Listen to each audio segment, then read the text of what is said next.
ब्रह्मांड की उस आदि शक्ति को नमन है जो ज्योतिपुंज बनकर समस्त संसार को आलोकित करती है।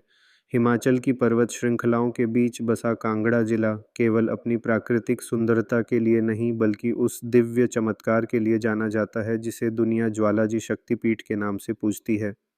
सनातन धर्म के 51 शक्तिपीठों में ज्वालाजी का स्थान अत्यंत निराला है, क्योंकि यह वह स्थान है जहाँ भक्ति का प्रमाण किसी पाषाण की मूर्ति में नहीं बल्कि साक्षात धधकती हुई ज्वालाओं में मिलता है। इस पावन तीर्थ की उत्पत्ति की कथा सतयुग के उस कालखंड से जुड़ी है जब राजा दक्ष के यज्ञ कुंड में माता सती ने अपने प्राणों की आहुति दे दी थी।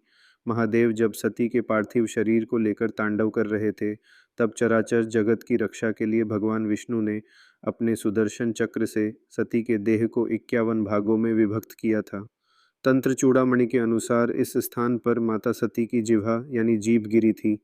जिह्वा जो शब्द का आधार है, जिह्वा जो मंत्रों का स्रोत है और जिह्वा जो अग्नि का ही एक स्वरूप मानी गई है। यही कारण है कि यहाँ देवी साक्षात अग्नि के रूप में प्रकट हुई और उन्हें सिद्धिदा अंबिका कहा गया। उनके रक्षक के रूप में महादेव यहाँ उन्मत्त भैरव के रूप में विराजमान है। ज्वालाजी मंदिर का गर्भगृह किसी शिल्पकार की कलाकृति नहीं बल्कि प्रकृति का एक अनसुलझा रहस्य है। यहाँ सदियों से पृथ्वी के गर्भ से 9 अखंड ज्योति की धाराएं निकल रही हैं। इन 9 ज्वालाओं का आध्यात्मिक महत्व अत्यंत गहरा है। मुख्य ज्वाला जो सबसे विशाल है वह महाकाली का स्वरूप है, जो संहार और शक्ति की प्रतीक है। अन्य ज्वालाएं महालक्ष्मी, महासरस्वती माँ, अन्नपूर्णा देवी, चंडी माँ, हिंगलाज, विंध्यवासिनी माँ, अंजनी और माता अंबिका के रूप में पूजी जाती हैं। आश्चर्य की बात यह है कि इन ज्वालाओं के लिए किसी भी प्रकार के ईंधन तेल या बाती की आवश्यकता नहीं पड़ती। ये पृथ्वी के भीतर से स्वतः प्रज्वलित हैं और विज्ञान आज तक इस रहस्य की पूर्ण व्याख्या नहीं कर पाया है।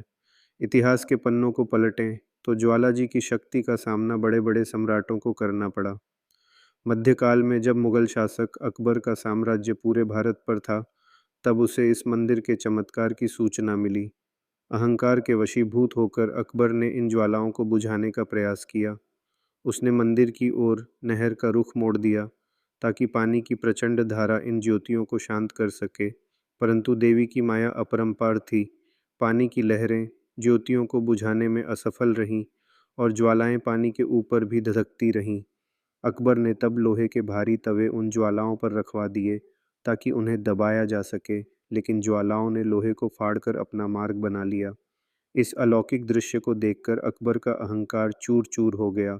वह नंगे पैर माता के दरबार में आया और प्रायश्चित के रूप में 1.25 मन सोने का छत्र चढ़ाया। हालांकि लोक कथाओं के अनुसार माता ने उस सोने को स्वीकार नहीं किया और वह एक अज्ञात धातु में बदल गया, जिसे आज भी मंदिर परिसर में देखा जा सकता है।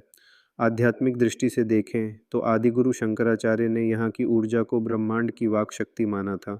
जिह्वा का गिरना इस बात का प्रतीक है कि साधक को अपनी वाणी पर नियंत्रण और मंत्र सिद्धि की प्राप्ति यहीं से होती है।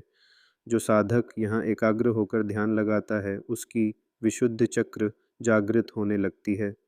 मंदिर का वातावरण श्रद्धा और विश्वास की उस ऊष्मा से भरा है जो किसी भी पथरीले हृदय को पिघला सकती है। यहाँ की आरती का दृश्य अत्यंत मनमोहक होता है, जब शंख और घंटों की ध्वनि के बीच इन दिव्य ज्योतियों का तेज और बढ़ जाता है।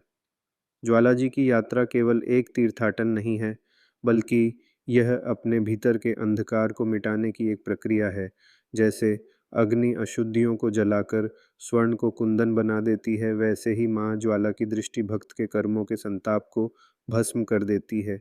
यहाँ आने वाला हर श्रद्धालु उस अखंड ज्योति का अंश लेकर वापस जाता है, जो उसे जीवन के कठिन मार्ग पर सही दिशा दिखाती है।